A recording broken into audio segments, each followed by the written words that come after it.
സീറത്തു Sayyidul Bashar.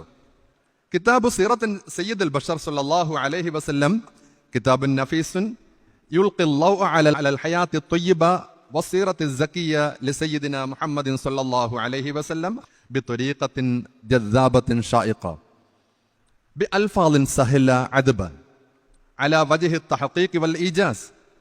هذا الكتاب كتاب ينفع الصغار والكبار جميعا.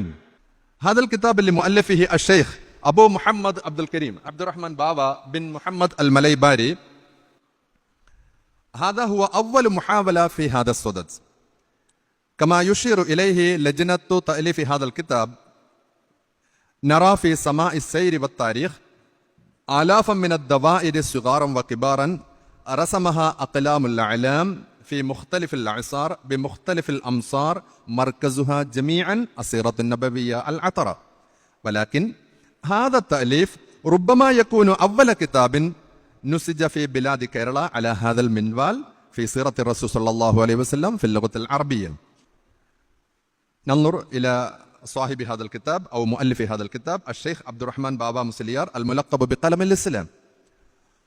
ولد الشيخ عبد الرحمن بابا مسليار في 8 تموز أي جولي سنة 1946 ميلادية بمكان بيبور.